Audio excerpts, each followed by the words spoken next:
Hello, good morning. എല്ലാവരും ഉണർന്നോ? വെളുപ്പിന് എഴുന്നേറ്റിരുന്ന് പഠിക്കണം കേട്ടോ, എന്നാലേ നല്ല ഫ്രഷായിട്ട് തലയിലോട്ടെല്ലാം കയറത്തുള്ളൂ. ഓക്കെ, ഇനി നോക്കി ഈ 50-ാമത്തെ പേജൊന്ന് നോക്കിക്കേ. അതിൽ poetic devices used in the poem. ഈ പോയത്തിൽ കവി ഉപയോഗിച്ചേക്കുന്ന പൊയറ്റിക് ഡിവൈസസ് എന്തൊക്കെയാണെന്നാണ് ചോദിച്ചേക്കുന്നത്. In the poem Alice Walker asks the rhetorical question remember me.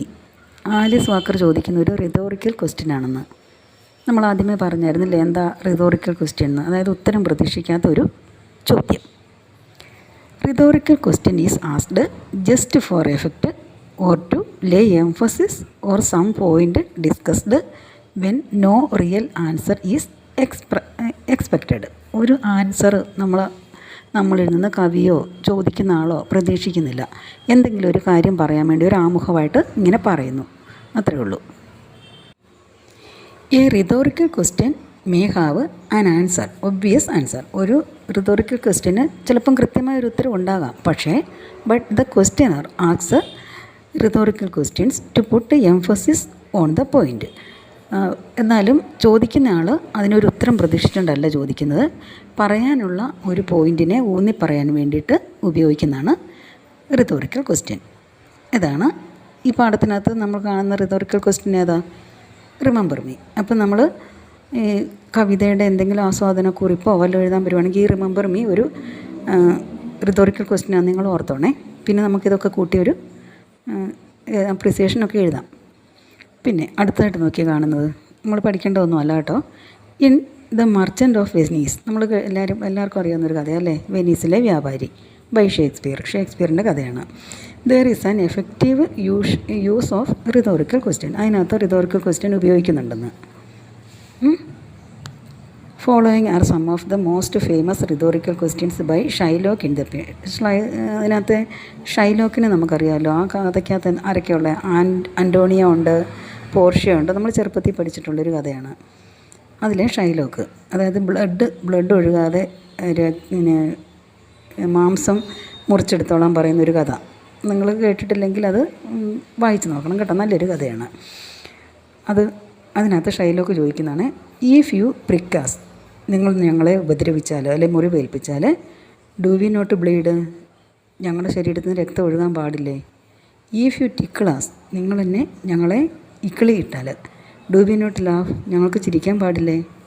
If you പോയ്സണാസ്, ഞങ്ങൾക്ക് വിഷം തന്നാൽ, ഡു വി നോട്ട് ഡൈ, ഞങ്ങൾക്ക് മരിക്കാനും പാടില്ലേ?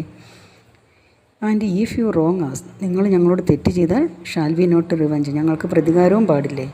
ഇങ്ങനെ ഷൈലോക്ക് ആവർത്തിക്കുന്ന ചോദ്യമുണ്ട്. അതാണ് റിതോറിക്കൽ ക്വസ്റ്റ്യനായിട്ട് ഇവിടെ കൊടുത്തേക്കുവാണേ.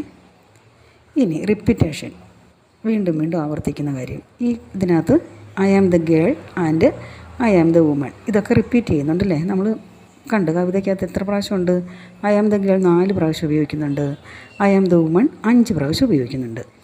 Walker repeats this line in the poem to make her idea clear. ആ കവിതയിലെ ഐഡിയ ക്ലിയർ ആക്കാൻ വേണ്ടിയാണ്. ഞാനൊരു പെൺകുട്ടിയാണെന്ന് ആവർത്തിക്കുന്നു, ഞാനൊരു സ്ത്രീയാണെന്ന് ആവർത്തിക്കുന്നു. She is an African American girl, അവളൊരു ആഫ്രിക്കൻ അമേരിക്കൻ ഗേളാണ്. Whose life is darkened by the injustice of being black and female, അവളുടെ ജീവിതം ഇരുളടഞ്ഞതായിപ്പോയി. എന്തുകൊണ്ട്? ഇൻജസ്റ്റിസും, അതായത് അനീതിയും, പിന്നെ അവൾ ഒരു ബ്ലാക്ക് ഗേളാണ് എന്നതും, ബ്ലാക്ക് വർഗത്തിൽപ്പെട്ടവളാണ് എന്നതും, ഫീമെയിലാണ് എന്നതും, ഈ കാരണങ്ങൾ കൊണ്ടൊക്കെ അവളുടെ ജീവിതം ഇരുളടഞ്ഞു പോയി. അതിനെ ആവർത്തിച്ച് പറയാനായിട്ടാണ് ഞാനൊരു പെൺകുട്ടി, അത് കഴിഞ്ഞ് ഹീൽ ചെയ്ത ഞാനൊരു വുമൺ, ഇത് ആവർത്തിക്കുന്നത്. Repetition is a literary device in which the same words or phrase are repeated a few time to make an idea clearer. ഒരു ഐഡിയ ക്ലിയർ ആക്കാൻ വേണ്ടി ഒരു വാക്ക് വീണ്ടും ആവർത്തിക്കുന്ന ആ പ്രക്രിയ കവിതയിൽ ഉപയോഗിക്കുമ്പോഴാണ് അതിനെ റിപ്പീറ്റേഷൻ എന്ന് പറയുന്നത്. പിന്നെ അത് കഴിഞ്ഞ് ഇവിടെ വേറെ കൊടുത്തിട്ടുണ്ട്, അത് നമ്മൾ പഠിക്കേണ്ടതല്ല കേട്ടോ. Because I do not hope to turn again, because I do not hope to turn. These lines have been taken from T S. Eliot എന്ന് പറയുന്ന പ്രശസ്ത കവി, അറിയാമല്ലോ നിങ്ങൾക്ക്. ആഷ് വെനസ്ഡേ, അതായത് ചാമ്പൽ ബുധൻ എന്നൊരു കവിതയിലെ ഭാഗമാണ് ഇത് എടുത്തിട്ടുള്ളത്. The repetition of a full phrase, ഇതൊരു ഫുൾ ഫ്രേസും റിപ്പീറ്റ് ചെയ്യുന്നതാണ്. Shows the mastery the poet has acquired in using words and phrases to make his point clear ആക്കാൻ വേണ്ടിയിട്ട് മാത്രമാണ് ഇത് എടുത്തെടുത്ത് പറയുന്നത്. Emphasis that he has no hope of coming back. ഇവിടെ ഉദ്ദേശിക്കുന്ന ഊന്നി പറയുന്ന കാര്യം തിരിച്ചു വരാൻ ഉദ്ദേശിക്കുന്നില്ല, അതാണ് വീണ്ടും വീണ്ടും ഈ പറയുന്നത്. Because I do not hope to turn again, അതും റിപ്പീറ്റേഷൻ്റെ ഉദാഹരണമായിട്ട് കൊടുത്തേക്കുന്നത്. ഇനി അടുത്തത് ലെറ്റസ് റീവിസിറ്റ്. 51-ാം പേജിലാണ് വായിക്കുന്നത്. The critic, Tara Clerk. Critic എന്ന് പറഞ്ഞാൽ ഈ സാഹിത്യ കവിതാ നിരൂപണമൊക്കെ നടത്തുമല്ലോ, അങ്ങനെയുള്ള ഒരു ഇംഗ്ലീഷ് കവിതയുടെ ഒരു നിരൂപകയാണ് Tara Clark. Comments that the poem deals with, Tara Clark അഭിപ്രായപ്പെടുന്നത് ഈ poem deals with a transformation of some sort from bondage to freedom. ഒരു ബന്ധനത്തിൽ നിന്ന് സ്വാതന്ത്ര്യത്തിലേക്കുള്ള ഒരു ട്രാൻസ്ഫോർമേഷനാണ് നമ്മൾ ഈ കവിതയിൽ കാണുന്നത് എന്നാണ് ക്രിട്ടിക്കായ താര ക്ലർക്ക് പറയുന്നത്. ഇത് ശരിയാണോ എന്ന് നമ്മളതിനെ ജസ്റ്റിഫൈ ചെയ്യാനാണ് പറയുന്നത്. ഒന്ന് നോക്കാം. താര ക്ലർക്ക് അങ്ങനെ പറഞ്ഞെങ്കിൽ അത് ശരിയായിരിക്കുമല്ലോ അല്ലേ? ശരി, നമുക്കതിൻ്റെ ഉത്തരം എന്തായാലും നമ്മൾ എഴുതണമല്ലോ. നമുക്ക് നോക്കിക്കേ, ഉത്തരം എഴുതാനായിട്ട് ആ ചോദ്യം മുഴുവൻ എഴുതി വെക്കണമെന്നൊന്നുമില്ല കേട്ടോ. ട്രാൻസ്ഫോർമേഷൻ മാത്രമേ ഞാൻ ഹെഡിങ് എഴുതിയിട്ടുള്ളൂ. നമ്മൾ പരീക്ഷയ്ക്ക് വരുമ്പോഴും ഇങ്ങനെയുള്ള ചോദ്യം വരുമ്പോഴത്തേനുണ്ടല്ലോ ചെറിയൊരു ഹെഡിങ് കൊടുക്കുന്നത് നല്ലതാണ്. പിന്നെ ഉത്തരം നോക്ക്. Tara Clark has stated is fully correct. Tara Clark പറഞ്ഞേക്കുന്നത് പൂർണ്ണമായും ശരിയാണ്. Because in this poem we can see Alice Walker 1944 ബ്രാക്കറ്റിലിട്ടേക്കണേ, has undergone a total transformation from bondage to freedom. Alice Walker ഈ കവിതയിൽ ഒരു പൂർണ്ണമായിട്ടുള്ളൊരു ട്രാൻസ്ഫോർമേഷൻ, ഒരു അവസ്ഥാ മാറ്റമാണ് നമ്മൾ കാണുന്നത്.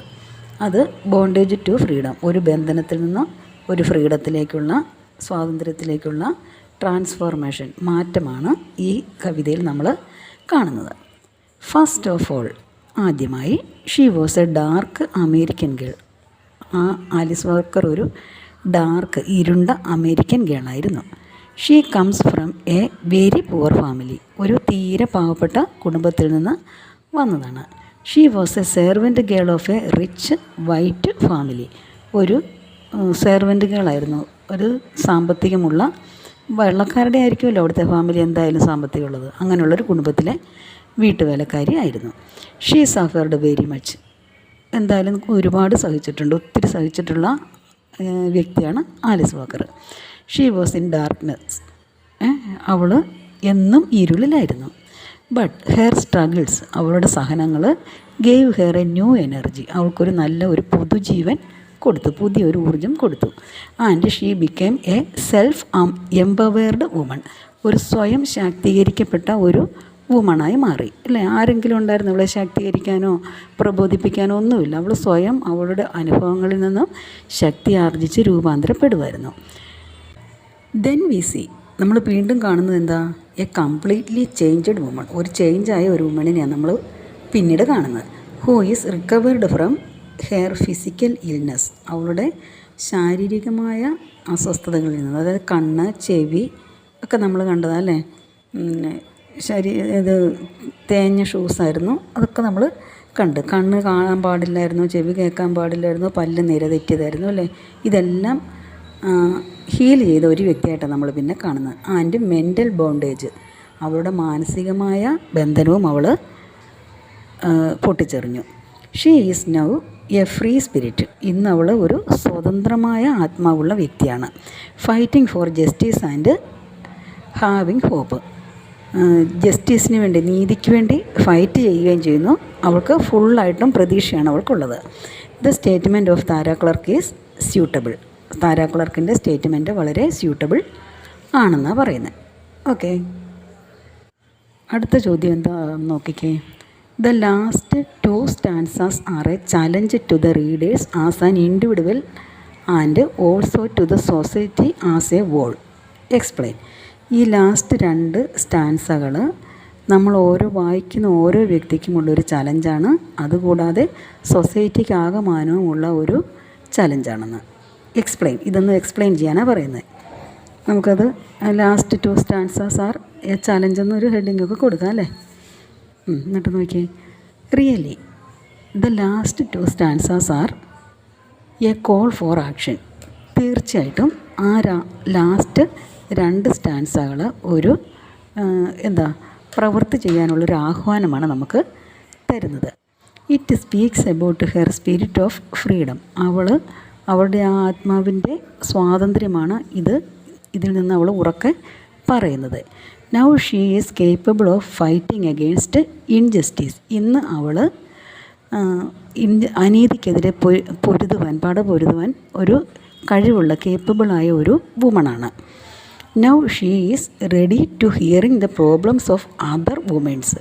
ഇന്ന് അവളുടെ പ്രോബ്ലം മാത്രമല്ല അവൾക്ക് പരിഹരിക്കാൻ പറ്റുന്നത്, മറ്റുള്ളവരുടെ പ്രോബ്ലം കേൾക്കാനും അത് പരിഹരിക്കാനും കൂടെയുള്ള കഴിവ് അവൾക്ക് ആലിസ് ബക്കറിന് ഉണ്ട്. ബിസൈഡ്സ്, ഇതുകൂടാതെ she giving motivation to many social reformers. അവൾ ഒത്തിരി സാമൂഹ്യ പരിഷ്കർത്താക്കൾക്കൊരു മോട്ടിവേഷനായിട്ട് തീരുന്നു. ആൻഡ് സോഷ്യൽ ആക്ടിവിസ്റ്റ്, സോഷ്യൽ വർക്കേഴ്സിനുമൊക്കെ ഒരു പുതുജീവൻ കൊടുക്കുന്ന, ഒരു മോട്ടിവേഷൻ കൊടുക്കുന്ന ആളായിട്ട് മാറുന്നു. എന്തിനു വേണ്ടി മോട്ടിവേഷൻ കൊടുക്കുന്ന ആളാണ് നോക്കിക്കേ? To fight against inequality in our society. നമ്മുടെ സമൂഹത്തിലെ അസമത്വങ്ങൾക്കെതിരെ പോരാടുവാനുള്ളൊരു മോട്ടിവേഷനായിട്ട് അവളിന്ന് മാറിയേക്കുവാണ് Alice Walker. Also it is an individual task for each reader. ഇത് ഈ സമൂഹത്തിനും സോഷ്യൽ വർക്കേഴ്സിനും സമൂഹ പരിഷ്കർത്താക്കൾക്കും കൊടുക്കുന്ന ഒരു ആഹ്വാനം കൂടാതെ ഇത് വായിക്കുന്ന ഓരോ വ്യക്തികളുടെയും ഉള്ളിലും ഈ കവിത മാറ്റം വരുത്തുന്നുണ്ട്. ശരിയല്ലേ? നമുക്ക് വായിച്ചപ്പോഴത്തേന് ശരിക്കും അത് ഫീൽ ചെയ്തിട്ടുണ്ടല്ലോ അല്ലേ? ഓക്കെ, അപ്പോൾ അതും കഴിഞ്ഞു. ഇനി 51-ാമത്തെ പേജിൻ്റെ ആ ലാസ്റ്റ് ഒന്ന് നോക്കിക്കേ. വളരെ എളുപ്പമായി, ഇച്ചിരി ഉള്ളൂ, അതൊക്കെ പറഞ്ഞേക്കാം. അതും കൂടെ ഉള്ളൂ നമുക്ക്. അല്ല കേട്ടോ, കുറച്ചുകൂടുണ്ട്. Contrast is to set 2 objects in opposition to emphasis the difference between them. 2 വസ്തുക്കൾ തമ്മിലുള്ള അല്ലെങ്കിൽ 2 അവസ്ഥകൾ തമ്മിലുള്ള വ്യത്യാസം കാണിക്കാൻ വേണ്ടി ഉപയോഗിക്കുന്ന ഒരു പ്രയോഗമാണ് കോൺട്രാസ്റ്റ്. ഇവിടെ ഏതൊക്കെയാണ്? Walker uses contrasts in the poem to stress difference കാണിക്കാൻ വേണ്ടി ഇതിനകത്ത് ആലിസ് വോക്കർ കോൺട്രാസ്റ്റ് ഉപയോഗിക്കുന്നുണ്ടെന്ന്. അതെന്താ? In the diagram given below, താഴെ തന്നിരിക്കുന്ന ഡയഗ്രത്തിൽ write the contrasting words by replacing the question mark മാറ്റിയിട്ട് കോൺട്രാസ്റ്റിംഗ് വേർഡ് എഴുതാനായിട്ട്. 1 ഈസ് ഡൺ ഫോർ യു, ഒന്ന് നിങ്ങൾക്ക് വേണ്ടി ചെയ്തിട്ടുണ്ട്. നോക്കിയാൽ നമുക്കത് കാണുമ്പോഴേ അറിയാമല്ലോ. ടീത്ത്, പല്ലുകൾ, എന്താ? റോട്ടിംഗ് ആയിരുന്നു, അത് റിപ്പയർഡ് ആക്കി അല്ലേ. ഐ എന്താ? വൂണ്ടഡ് ആയിരുന്നു, അത് ഹീൽഡാക്കി അല്ലേ. പിന്നെ ഇയർ മെൽറ്റഡ് ആയിരുന്നു, അത് ഹിയറിംഗ് ആക്കി അല്ലേ. അപ്പം വൂണ്ടഡ് എന്ന് പറഞ്ഞ മുറിവേറ്റത് അത് ഹീൽ ചെയ്യപ്പെട്ടതായി നമ്മൾ ആ കവിതയ്ക്കകത്ത് കാണുന്നുണ്ടല്ലോ അല്ലേ. എന്താ ഇവിടെ നോക്കിയേ, കവിത നോക്കിയേ. I am the woman with teeth repaired, അതവിടെ കൊടുത്തിട്ടുണ്ട് നമുക്ക്. I am the woman with healing eye. ഇപ്പം ഐയുടെ അവിടെ നമുക്ക് ഹീലിംഗ് എന്നെഴുതാം, ഹീൽഡ് എന്നെഴുതാം കേട്ടോ. ഹീൽഡ്. ഇയർ ദാറ്റ് ഹിയറിംഗ് എന്നെഴുതാം, ഹിയർ കേട്ടോ. അപ്പോൾ അതിൻ്റെ ഉത്തരവായി അത്രയായി. ഇനി എന്നതാ ഉള്ളത് നമുക്ക് നോക്കിക്കേ.